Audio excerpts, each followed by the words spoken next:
Pagi ini, 18 Mei, Belarus dan Rusia mengumumkan dimulainya latihan nuklir bersama. Ini adalah latihan tembak-menembak nyata dengan simulasi pengiriman hulu ledak nuklir.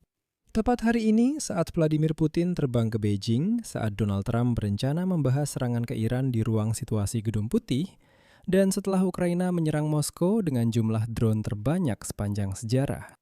Namun pada saat yang sama, diketahui bahwa Belarus diam-diam juga mengumumkan penutupan seluruh perbatasan dengan Ukraina, Polandia, dan Lituania.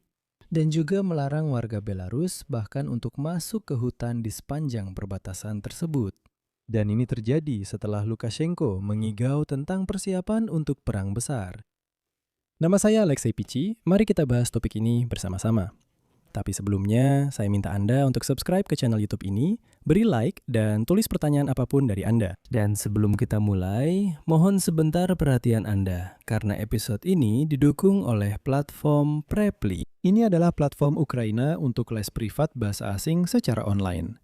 Di sana ada sekitar 100.000 guru dan 90 bahasa. Ini sangat ideal bagi kalian yang misalnya sedang di luar negeri, belajar bahasa Jerman, Inggris, Polandia, atau bahasa apapun. Dan yang sangat penting untuk kalian, sekarang mereka memberikan diskon 50%.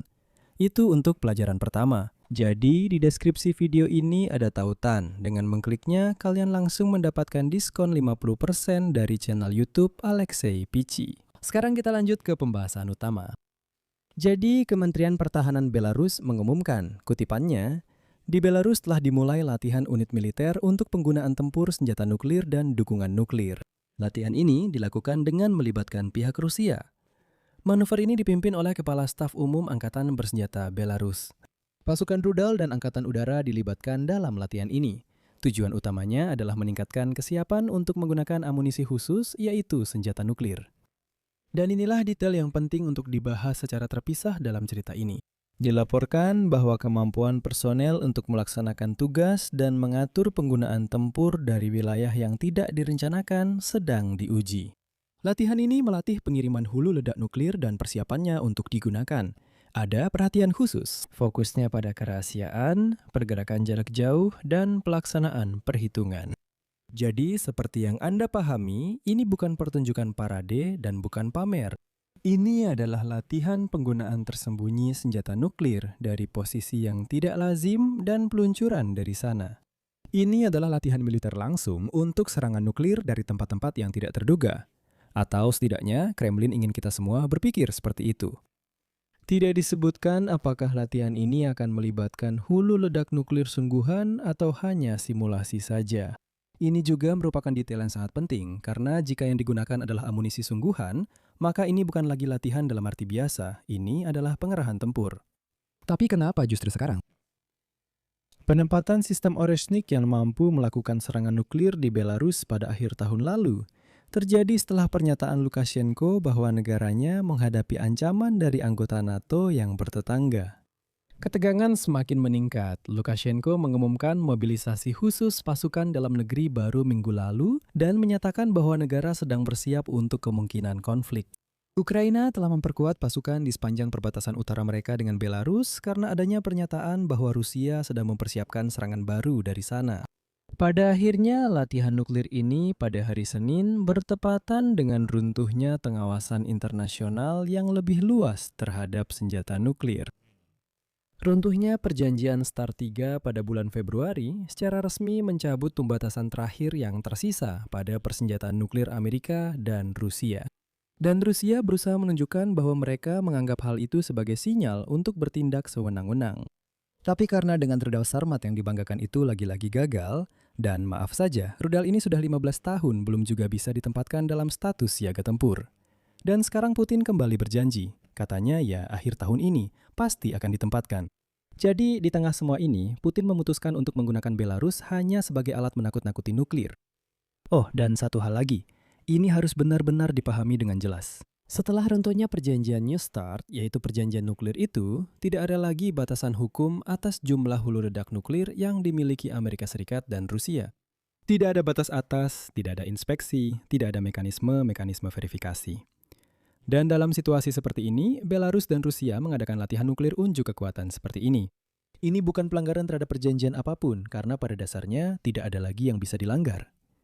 Maaf, ini adalah realitas nuklir baru yang benar-benar tanpa aturan. Perlu juga diperhatikan bagaimana Rusia memanfaatkan Alexander Lukashenko. Perkataannya dalam beberapa minggu terakhir seharusnya membuat kita benar-benar berpikir.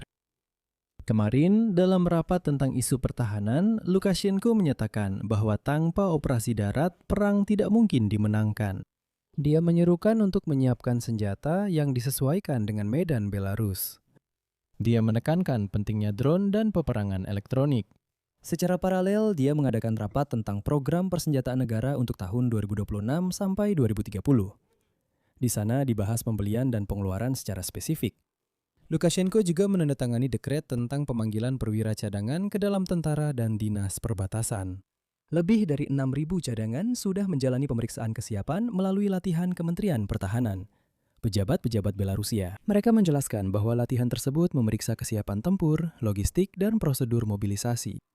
Dan sebagai tambahan, hari ini Belarus menutup akses ke hutan di 19 distrik sekaligus, yang berbatasan dengan Ukraina, Polandia, dan Lituania. Hal ini disampaikan oleh mantan Wakil Kepala SBU, Yagun. Dia mengatakan bahwa pembatasan tersebut bisa digunakan untuk pergerakan pasukan secara tersembunyi.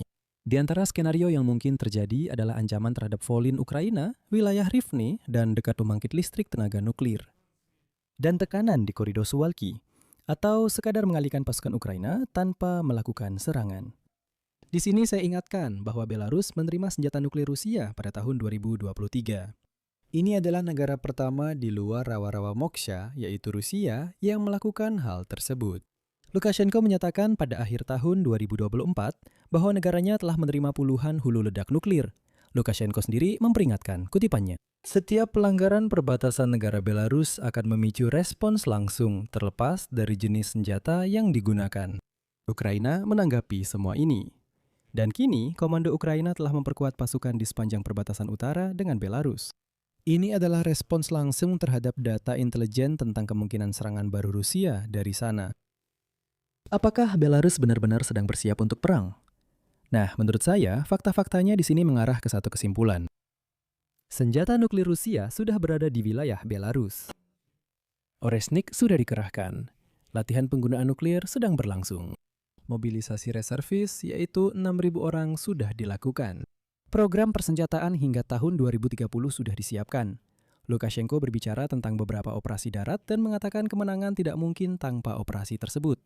Ukraina memperkuat perbatasan utara, jadi jelas bahwa setidaknya untuk meningkatkan ketegangan, Belarus benar-benar sudah siap. Meskipun pernyataan resmi dari Kementerian Pertahanan Belarus terdengar seperti ini, latihan ini tidak ditujukan terhadap negara ketiga manapun dan tidak menimbulkan ancaman terhadap keamanan di kawasan. Tapi saya tekankan, itulah yang selalu dikatakan sebelum setiap eskalasi Rusia, kata demi kata.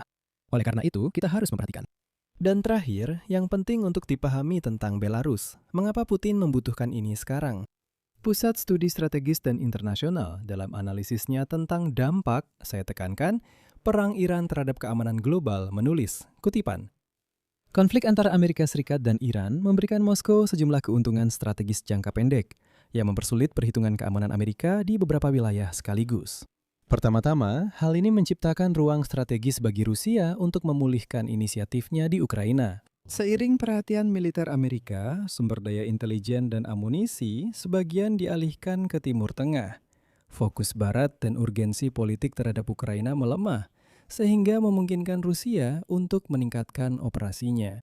Dengan kata lain, sementara Trump mengalihkan perhatian ke Iran, Putin berusaha meningkatkan tekanan terhadap Ukraina dan melalui Belarus juga terhadap negara-negara NATO. Dan latihan nuklir ini adalah bagian dari tekanan tersebut. Saya akhiri sampai di sini, tuliskan pendapat dan kesimpulan Anda di kolom komentar di bawah episode ini.